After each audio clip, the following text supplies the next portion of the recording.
Hello guys and welcome back to our channel. Now, I know what you're thinking, where have you been? I've not seen you for months. And that's because I've not been recording my usual tech reviews, because we've just finalised and finished our brand new studio. Here it is, it's a 20-foot Gamma log cabin, and we bought it from the Tiger Sheds website. Now a quick plug here, because even though we bought this ourselves, if Tiger Sheds are watching, we're actually looking for a nice small shed to keep and store some of our tools maybe.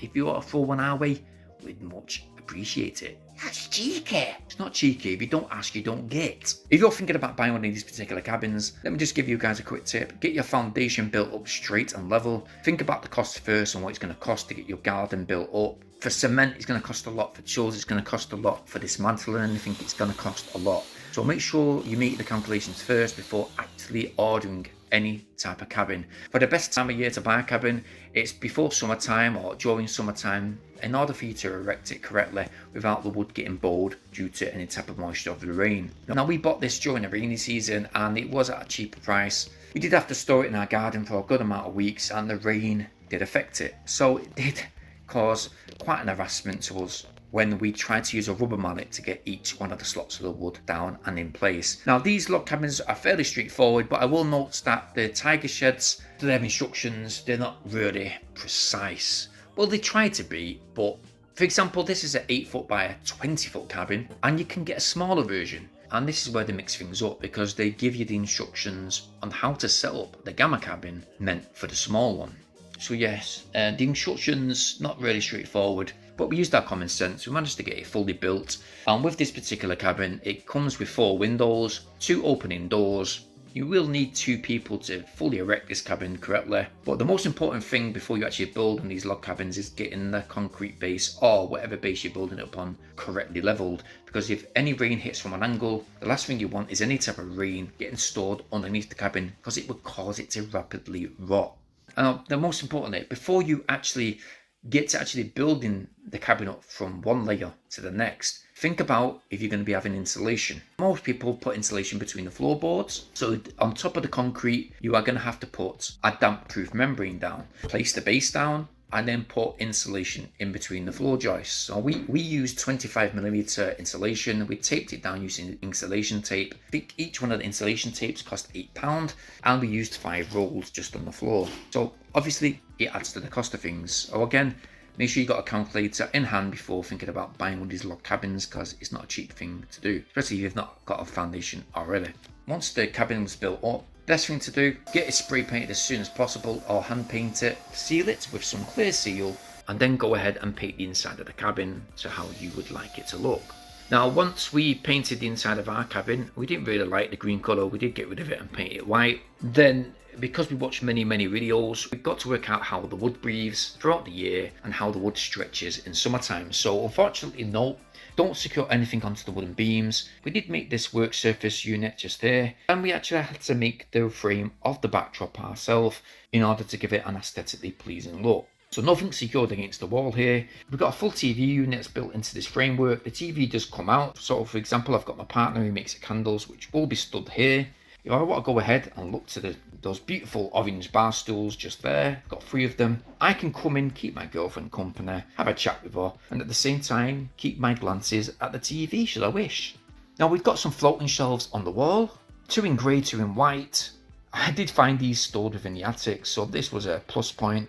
If you look at the LED lights underneath, I in fact pulled these out of our old studio. I did have them in storage. I pulled them out, placed them in the bottom of the shelves, and they give them a good look.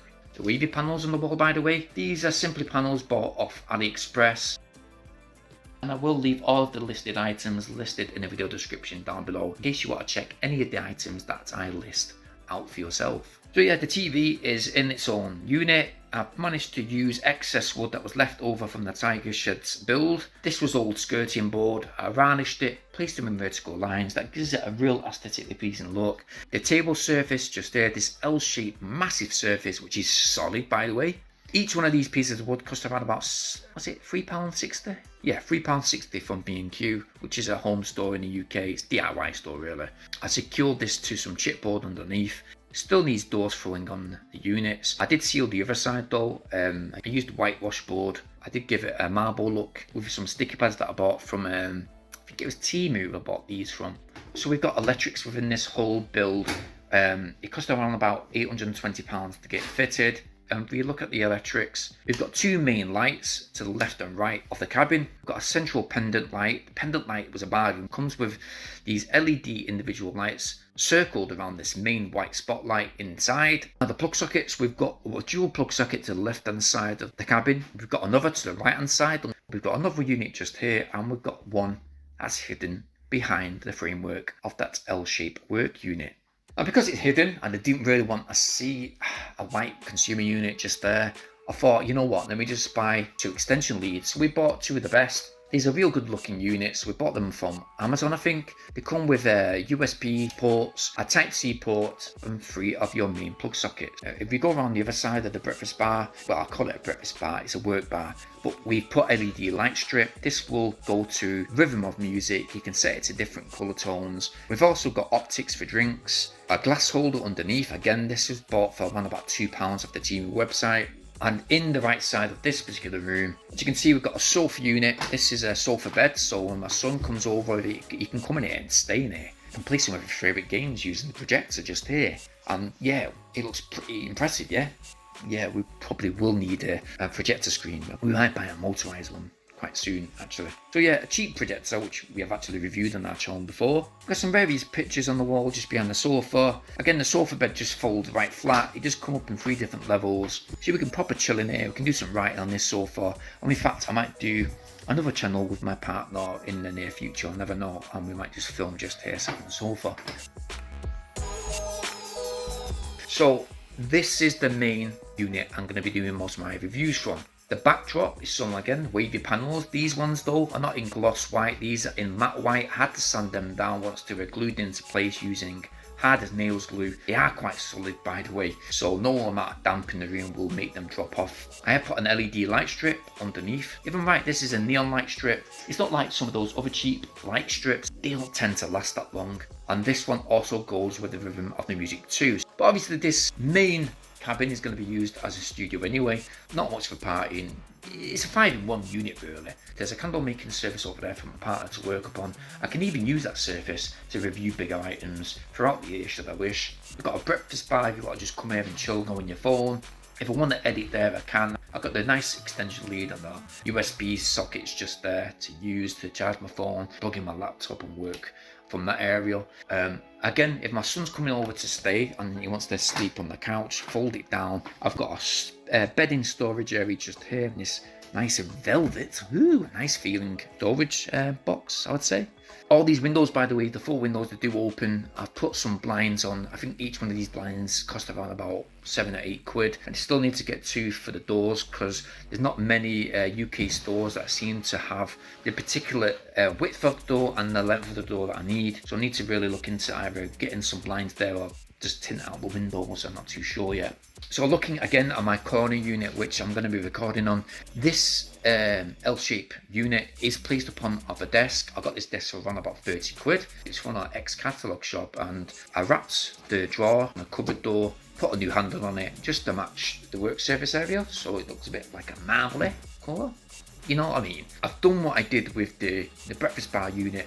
I put vertical wooden stripes of wood, varnished them, placed some glossy black strips between them. Again, I put those sticky strips off the Temu website and placed an Android unit in between those wooden strips too. So I can access voiceovers, voice notes, use it for Bluetooth connectivity when I want to play some music, if, for example, I'm editing just here. And if we take a closer look above, we've got a lighting rig. Now everything is going to be 100% pristine when we record our future videos, so I can't wait to get recording, to be honest. So yeah, that's my recording corner. Behind this panel, by the way, I've put insulation padding in. For future circumstances, so I don't have to come back and adjust this. I just wanted it insulating just for now because later on in the year we're going to be insulating the walls. We're going to be throwing up some plasterboard and obviously insulating the roof too because of that thermal frost. And then put some soundproofing on just to add more of an enclosed environment when we're recording.